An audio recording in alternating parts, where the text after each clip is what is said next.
Being Dorothy Michaels was simply trying to grab onto these puppet strings Da glória à desgraça. Foi assim que um crítico descreveu o percurso de Dustin Hoffman depois de terem surgido acusações chocantes em 2017. Agora, aos 87 anos, o bicampeão dos Oscars está quase irreconhecível nas ruas de Nova York, escondido atrás de óculos escuros e roupas casuais. Mas enquanto o mundo se concentra na sua transformação física, a verdadeira história é mais sombria. Como um dos maiores atores do cinema perdeu a sua reputação, o seu poder e o respeito de uma indústria que outrora dominava. Dustin Hoffman nasceu a 8 de agosto de 1937, em Los Angeles, na Califórnia. A sua família não era rica nem ligada ao glamour de Hollywood. O seu pai, Harry Hoffman, trabalhava na Columbia Pictures como supervisor de adereços, mas perdeu o emprego durante a Grande Depressão. Depois disso, começou a vender móveis para sobreviver. A mãe de Dustin, Lillian, adorava a ideia do mundo do espetáculo, mas nunca teve a oportunidade de concretizar esse sonho. Desde pequeno que a vida de Dustin foi repleta de desafios. Só conseguiu falar aos 3 anos, o que preocupava os seus pais. Mesmo fisicamente, o seu desenvolvimento era mais lento do que o da maioria das crianças. A sua família mudava muito e não tinha muito dinheiro. Isso fazia com que Dustin se sentisse deslocado. Era pequeno para a idade. Usava aparelho e lutou contra um acne terrível na adolescência. Também não se saía bem na escola, o que o fazia sentir-se ainda mais deslocado, principalmente porque o seu irmão mais velho, Ron, era muito bem sucedido nos estudos. Para lidar com tudo isto, Dustin recorreu ao humor. Fazia piadas para chamar essa atenção e a aprovação dos outros, mesmo que isso implicasse gozar com os professores. Os seus pais queriam que ele tivesse talento. Por isso decidiram que ele deveria tornar-se pianista de concerto. Naquela época, esta era uma grande conquista para as famílias judias.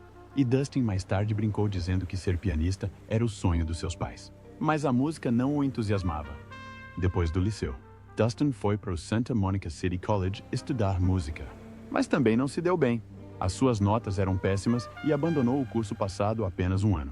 Por acaso, inscreveu-se num curso de representação porque alguém lhe disse que não se pode falhar na representação. Essa decisão aleatória mudaria tudo. Em 1958, aos 21 anos, Dustin deixou Los Angeles e mudou-se para Nova York para se tornar ator. Tinha apenas $50 no bolso e nenhum plano concreto. Alugou um apartamento barato com outros atores em dificuldades, incluindo Gene Hackman e Robert Duvall, que também se tornariam famosos mais tarde. A vida em Nova York era difícil. Dustin fazia todo tipo de bicos para sobreviver. Foi empregado de mesa, demonstrador de brinquedos na Macy's, dactilógrafo e até trabalhou num instituto psiquiátrico. Uma vez, foi despedido do seu emprego de empregado de mesa por passar demasiado tempo a ouvir música na boate onde trabalhava. Dustin nunca desistiu de representar. Estudou em escolas de representação, deu aulas a crianças em Harlem e até dirigiu pequenas peças de teatro. Fez 5 audições para o prestigiado Actors Studio antes de ser finalmente aceite. Mas, mesmo com todo este esforço, enfrentou rejeições constantes. O seu primeiro papel no palco em Nova York não foi remunerado. Mal tinha dinheiro para sobreviver e até dependia do subsídio de desemprego para sobreviver. Mesmo assim, recusou-se a desistir. A sua grande oportunidade chegou finalmente em 1967, quando foi escalado para A Primeira Noite de um Homem. Dustin tinha 29 anos e era ainda um ator em dificuldades. O papel de Benjamin Braddock era para um ator alto e bonito como Robert Redford. Dustin, com a sua baixa estatura e aparência pouco convencional, não parecia a escolha certa. Na verdade, achava-se tão inadequado para o papel que tentou perturbar a sua audição de propósito. Mas o realizador, Mike Nichols, viu algo de especial em Dustin. Nichols disse-lhe que era judeu por dentro e acreditava que era perfeito para o papel. Filmar A Primeira Noite de um Homem não foi fácil. Dustin, aos 29 anos, teve de interpretar um jovem de 21 anos. E a sua colega de elenco, Anne Bancroft, que interpretou a senhora Robinson, era apenas 6 anos mais velha do que ele. Algumas pessoas duvidaram de Dustin no início. Uma colega de elenco chegou a dizer que ele parecia pequenino durante as cenas em que estavam juntos. Mas quando o filme estreou, foi um enorme sucesso. O público adorou a interpretação de Dustin do desajeitado e confuso Benjamin Braddock. O filme arrecadou mais de 100 milhões de dólares e tornou-se a maior bilheteira de 1967. Dustin foi nomeado para o Oscar e a sua carreira finalmente decolou. Apesar de ter recebido apenas 20 mil dólares pelo papel, a sua vida mudou para sempre. O sucesso de Dustin em A Primeira Noite de um Homem mudou a forma como Hollywood via os protagonistas. Antes dele, as estrelas eram geralmente altas, bonitas e encaixavam na imagem clássica de galã. Dustin não tinha esse aspecto, mas o público adorava a sua profundidade emocional e o seu caráter cativante. A carreira de ator de Dustin Hoffman está repleta de trabalho árduo, capacidades incríveis e grandes riscos. Ganhou o seu primeiro Oscar a 14 de abril de 1980 por Kramer vs. Kramer. No filme, interpretou Ted Kramer, um pai que aprendeu a cuidar do filho após o divórcio. As filmagens foram intensas e duraram 79 dias. Hoffman queria que a personagem parecesse real, por isso pediu alterações no guião. Chegou mesmo a partir um copo de vinho durante as filmagens para fazer o seu jovem colega de elenco, Justin Henry, chorar numa cena emocionante. A sua atuação foi crua e emocionante, mostrando a jornada de Ted de um trabalhador ocupado a um pai atencioso. Hoffman ganhou o seu segundo Oscar a 29 de março de 1989 por Rain Man. Interpretou Raymond Babbitt, um autista savant, com um detalhe incrível. Hoffman passou centenas de horas a aprender sobre o autismo. Visitou hospitais, conversou com famílias e estudou um homem chamado Kim Peek, que inspirou a personagem. Hoffman memorizou partes da lista telefônica e manteve-se na personagem mesmo após o fim das filmagens, vestindo as roupas de Raymond durante 12 semanas. A sua dedicação ajudou o filme a sensibilizar para o autismo, com mais pessoas a aprenderem sobre a condição por causa do filme. A capacidade de Hoffman para interpretar papéis tão diversos é incrível. Em Perdidos na Noite, interpretou Ratso Rizzo, um vigarista doente e em dificuldades. Para interpretar o papel, colocou pedras nos sapatos para cochear e perdeu peso comendo apenas bolachas e queijo cottage. Também viveu nas ruas durante semanas para sentir o que o seu personagem passou. A famosa frase, "Estou a andar aqui", foi algo que gritou quando um táxi real quase o atropelou durante as filmagens. Isso tornou a cena inesquecível. Em Tootsie, Hoffman seguiu na direção oposta. Interpretava Dorothy Michael, uma mulher, e passava horas todos os dias a maquilhar-se para parecer convincente. Praticou a fala com uma voz mais suave e chegou a ir à escola da filha vestido de Dorothy para ver se as pessoas acreditavam. E acreditaram. Interpretar Dorothy mudou a visão de Hoffman sobre as mulheres. Mais tarde, disse que isso o fez perceber o quão injustos eram os padrões de beleza e como tinha julgado as mulheres no passado. Hoffman trabalhou com alguns dos melhores realizadores e atores. Em A Primeira Noite de um Homem, Mike Nichols pressionou-o bastante, obrigando-o a filmar a mesma cena vezes sem conta. Para Marathon Man, Hoffman treinou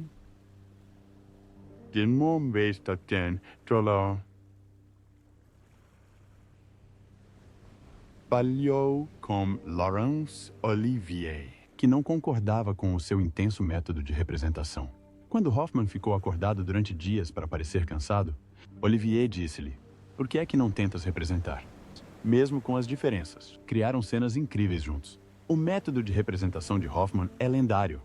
Em Papillon, perdeu muito peso e usou correntes verdadeiras que deixaram cicatrizes. Em Marathon Man, esteve acordado durante tanto tempo que começou a ver coisas que não eram reais, e as filmagens tiveram de ser interrompidas.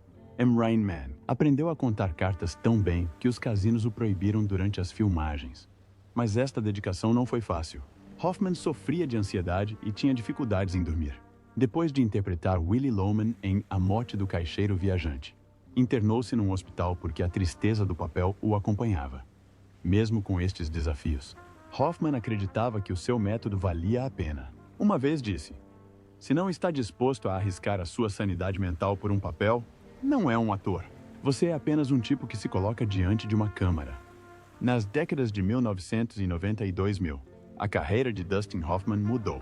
Deixou de ser um protagonista e passou a assumir papéis únicos e centrados nas personagens. A 11 de dezembro de 1991, interpretou o Capitão Gancho em Hook, de Steven Spielberg.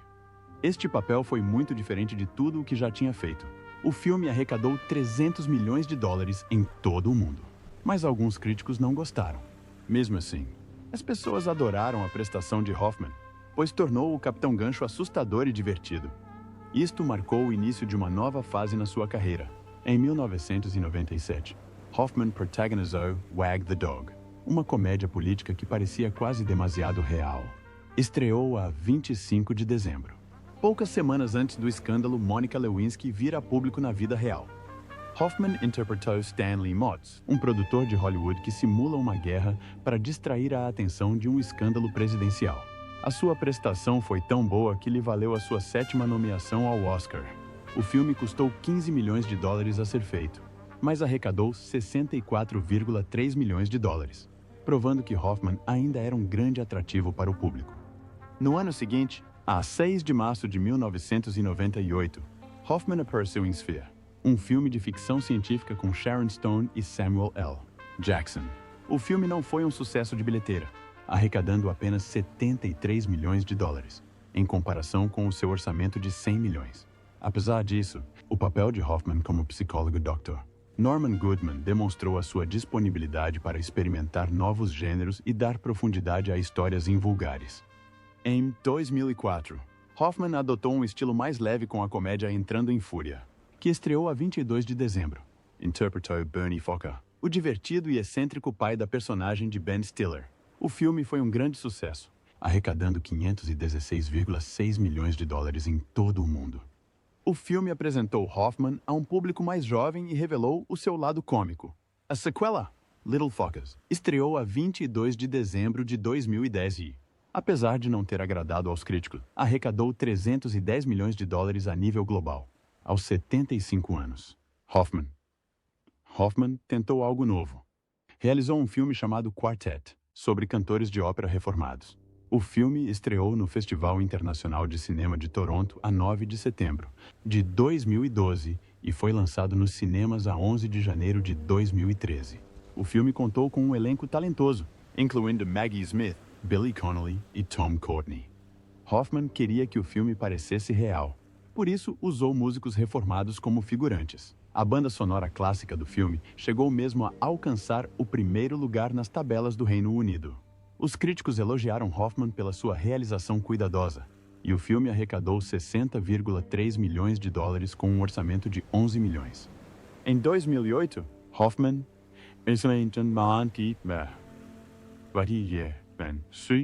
surpreendeu todos ao fazer dobragens. Interpretou o Mestre Shifu, um sábio, mas rabugento, professor de artes marciais em Kung Fu Panda. O filme foi um enorme sucesso, arrecadando 631,7 milhões de dólares em todo o mundo e recebendo uma nomeação para os Oscars. Hoffman disse que a dobragem foi difícil para ele, mas persistiu. Regressou para as sequelas em 2011 e 2016, e cada filme arrecadou mais de 500 milhões de dólares. A série Kung Fu Panda tornou-se um grande sucesso, e a dobragem de Hoffman foi adorada por fãs de todas as idades. Mais recentemente, Hoffman assumiu papéis menores, mas significativos. Em 2017, protagonizou The Meyerowitz Stories, com Adam Sandler e Ben Stiller. O filme, lançado na Netflix, focava-se nas relações familiares. Hoffman interpretou Harold Meyerowitz, um artista reformado em dificuldades com o seu legado. Os críticos disseram que esta foi uma das melhores interpretações de Hoffman em anos. Em 2018, apareceu num drama policial chamado Into the Labyrinth, onde interpretou um analista de perfis que estava a resolver um caso de rapto. Em 2023, Hoffman protagonizou Sam e Kate com o seu filho, Jake Hoffman. O filme era sobre um pai que lidava com problemas de saúde e a sua relação com o filho. Este papel permitiu a Hoffman explorar a dinâmica real entre pai e filho no ecrã. Nos bastidores, as filmagens de Kramer em 1979, foram repletas de tensões chocantes entre Dustin Hoffman e Meryl Streep. Logo no primeiro dia de filmagens, Hoffman deu uma bofetada na cara de Streep sem aviso prévio, antes da primeira cena. Ele tinha 42 anos, e ela, 29. Hoffman, ao passar por um divórcio conturbado, desabafou com ela as suas frustrações durante as filmagens. Num momento bastante perturbador, sussurrou o nome do noivo de Streep, recentemente falecido, John Cazale, pouco antes de uma emocionante cena no tribunal. Ele queria provocar emoções reais. Chegou mesmo a atirar um copo de vinho perto da cabeça dela noutra cena sem avisar. O vidro estilhaçou-se e um pouco caiu-lhe no cabelo. Streep confrontou-o, dizendo calmamente: "Da próxima vez que o fizer, agradecia que me avisasse." O comportamento de Hoffman não se ficou por aqui. Improvisava falas para surpreender Streep, fazendo por vezes comentários grosseiros sobre o seu corpo. No primeiro encontro, tocou-lhe no peito e brincou: "Sou o Dustin." Hoffman, a rota, sendo deliberadamente desagradável. Apesar de tudo isto, Streep manteve-se profissional, entregando uma prestação que lhe valeu um Oscar. Anos mais tarde, em 2018, ela considerou as ações de Hoffman excessivas e disse que não eram aceitáveis em qualquer ambiente de trabalho, incluindo um set de filmagens. Durante Tootsie, em 1982, Hoffman entrou em constante conflito com o realizador Sidney Pollack. As filmagens, que duraram 7 meses, foram repletas de discussões acesas. Hoffman tinha passado anos a desenvolver o projeto e tinha um controle invulgar sobre o filme, o que gerou constantes disputas de poder com Pollack. Hoffman e o argumentista reescreviam frequentemente cenas aos fins de semana, causando atrasos quando novas páginas do guião eram apresentadas às segundas-feiras. Estas mudanças atrapalhavam o cronograma e levavam a intensos confrontos no set. Pollack encontrou uma solução estranha para o problema. Percebeu que era mais fácil trabalhar com Hoffman quando este estava vestido como a sua personagem, Dorothy Michaels. Pollack começou a esperar até que Hoffman estivesse com o figurino e a maquilhagem completos antes de discutir as mudanças. De alguma forma, Dorothy foi mais cooperante do que o próprio Hoffman. Esta solução alternativa manteve a produção em andamento, mas a tensão pessoal entre Hoffman e Pollack perdurou até o final das filmagens. Pollack brincou mais tarde que trocaria o seu Oscar para recuperar os 9 meses que passou a trabalhar com Hoffman. Apesar de todo o caos, Tootsie tornou-se um enorme sucesso, recebendo 10 nomeações para os Oscars. A reputação de Hoffman por ser exigente acompanhou-o ao longo da sua carreira. O seu perfeccionismo é lendário, mas causou problemas em muitos sets de filmagem. Durante Marathon Man, em 1976, Hoffman ficou acordado durante 3 dias seguidos para fazer com que a exaustão da sua personagem parecesse real. O seu colega de elenco, Laurence Olivier, disse-lhe a célebre frase: "Meu caro rapaz, por que é que não tentas representar?" A obsessão de Hoffman pelos detalhes estendia-se a tudo, não apenas à sua representação. Em Tootsie, insistiu em fazer 150 testes de ecrã ao longo de 2 anos para aperfeiçoar o visual da personagem. Insistia frequentemente em inúmeras repetições, frustrando realizadores e atores. Em Crimeverse, Crimer reescreveu partes do argumento e exigiu longas e exaustivas jornadas de trabalho para deixar tudo exatamente como queria. Em A Morte do Caixeiro Viajante, de 1984, o seu colega de elenco John Malkovich considerou-o impossível de trabalhar. Hoffman precisava constantemente de validação e assumia os ensaios, deixando pouco espaço para os outros. Mas muitas pessoas admitem que a sua natureza exigente resulta frequentemente em interpretações extraordinárias. No final de 2017, graves acusações de má conduta sexual contra Dustin Hoffman vieram a público, chocando Hollywood. Tudo começou a 1 de novembro de 2017. Quando a escritora Anna Graham Hunter publicou uma coluna no The Hollywood Reporter, afirmou que Hoffman a tinha assediado sexualmente quando era uma estagiária de produção de 17 anos no set de A Morte do Caixeiro Viajante, em 1985. Esta primeira acusação abriu caminho para mais histórias, e logo outras 7 mulheres se apresentaram com alegações semelhantes, abrangendo décadas. As acusações variaram entre comentários inapropriados a alegações graves de agressão sexual. Melissa Kesta, recém-licenciada na altura, alegou que Hoffman a agrediu durante a gravação áudio para o filme Ishtar, de 1987. Outra mulher, identificada apenas como Carolyn, alegou que Hoffman a agrediu num estúdio de gravação na mesma altura. Corey Thomas, de apenas 16 anos e amigo da filha de Hoffman, contou que se exibiu para ela num quarto de hotel. Outras mulheres partilharam histórias de má conduta que remontam a tempos ainda mais remotos. A atriz Catherine Rosetta acusou Hoffman de a apalpar repetidamente durante a remontagem de A Morte do Caixeiro Viajante na Broadway, em 1983, e a sua adaptação cinematográfica.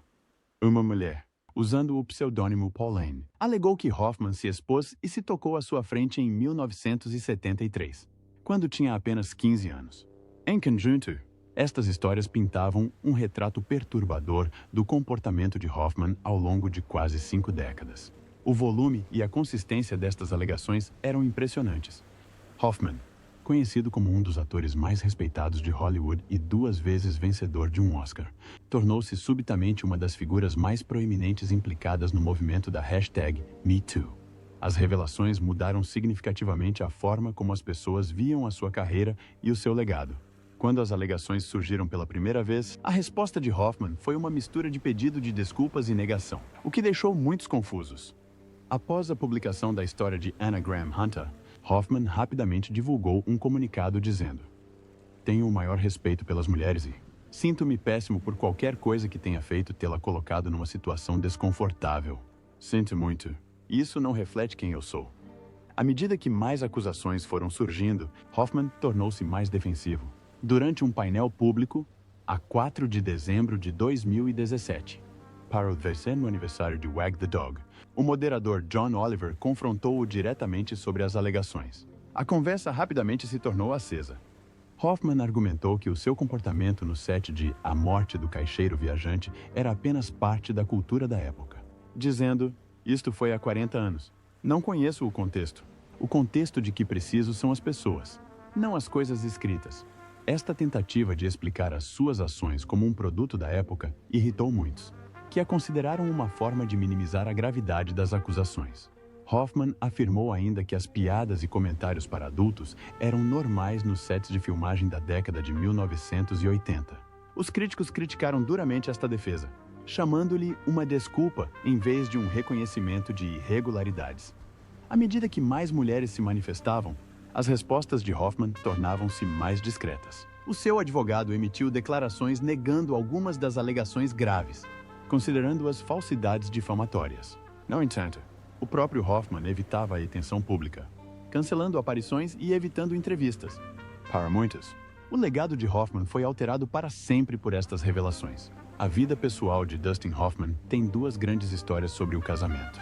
O seu primeiro casamento foi com Anne Byrne em 1969, pouco depois de se ter tornado uma grande estrela após a primeira noite de um homem. Estiveram juntos por 11 anos. Dustin adotou a filha de Anne, Karina, e tiveram uma filha, Jenna, em 1970. Mas o seu casamento não foi fácil. Dustin estava muito focado na sua carreira, e o estresse da fama piorou as coisas. Mais tarde, Dustin admitiu ter sido infiel durante esse período. O divórcio em 1980 foi difícil, e Anne conseguiu um acordo de 4,5 milhões de dólares, o que era muito dinheiro na altura. O seu segundo casamento foi completamente diferente. Em 1980, Dustin casou com Lisa Gottsagen e estão juntos há mais de 40 anos. Lisa conheceu Dustin quando tinha apenas 10 anos. Ela disse à avó: Quero casar com ele um dia."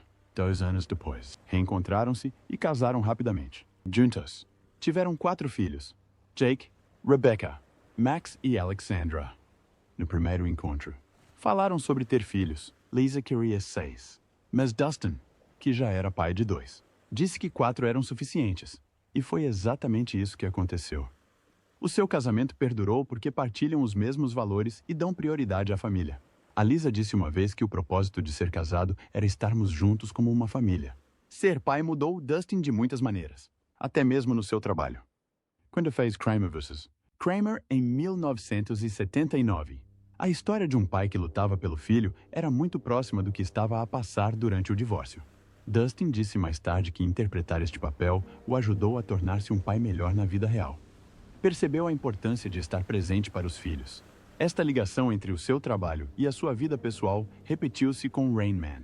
Em 1988, Dustin interpretou um autista savant no filme e passou algum tempo com famílias autistas para se preparar. Isso fê-lo refletir mais sobre como criou seus próprios filhos. Curiosamente, o seu filho Jake, de apenas 7 anos, apareceu brevemente no filme. o que pode ter inspirado Jake a tornar-se ator mais tarde. Dustin preocupava-se tanto com a família que recusou papéis importantes para estar com eles. Em 1984, recusou o papel principal em Os Caça-Fantasmas, porque isso o afastaria dos filhos durante muito tempo. Mesmo que isso lhe custasse uma grande oportunidade, não se arrependia de ter colocado a família em primeiro lugar. Dustin também se preocupava muito com questões políticas. Na década de 1960, manifestou-se contra a Guerra do Vietnã e participou em protestos, mesmo sabendo que isso poderia ter prejudicado a sua carreira. O seu trabalho refletia frequentemente as suas opiniões. Em Todos os Homens do Presidente 1976, interpretou um jornalista que desvendava o escândalo de Watergate, o que demonstrou a importância de dizer a verdade aos poderosos.